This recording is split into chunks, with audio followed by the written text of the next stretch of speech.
Hi friends, ఈరోజు stock కుకింగ్లో masoor dal, దానికోసం ఉల్లిపాయలు పచ్చిమిర్చి అంతా కట్ చేసి వాటర్ వేసుకొని పసుపు కారం కూడా యాడ్ చేసుకొని దానిపైన స్టీమింగ్ కోసం ప్లేట్లో చిక్కుడుకాయలు అలాగే 2 బంగాళదుంపలు కూడా పెట్టుకొని మూత పెట్టి స్టవ్ మీద పెట్టుకున్నాను.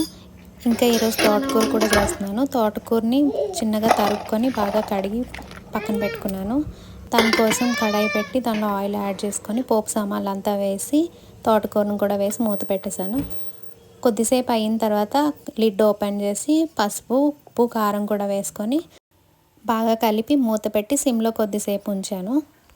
అయితే ఈ కర్రీ చేసే టైంలో స్టాక్ కుకింగ్లో పెట్టిన పప్పు కొద్దిగా మాడింది.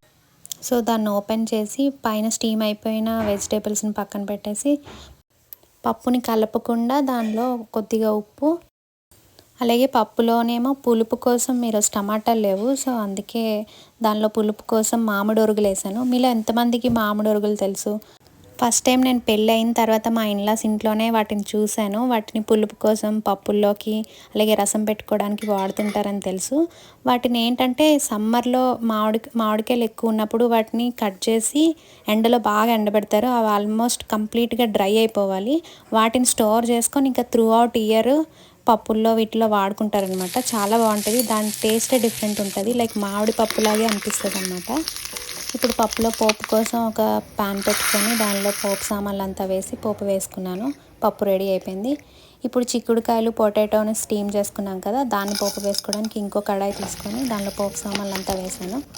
అవి ఫ్రై అయ్యాక ఒక చిన్న ఉల్లిపాయని కట్ చేసుకొని వేసుకొని దాని తర్వాత స్టీమ్ చేసుకున్న వెజిటేబుల్స్ని కూడా వేసి స్టీర్ ఫ్రై చేశాను. దానిలో పసుపు ఉప్పు కారం అన్నీ వేసి బాగా కలిపి కొద్దిసేపు మూత పెట్టి ఉంచేసాను. ఒక 10-15 మినిట్స్ తర్వాత కర్రీ అయిపోయింది. ఇంకా స్టవ్ ఆఫ్ చేస్తాను.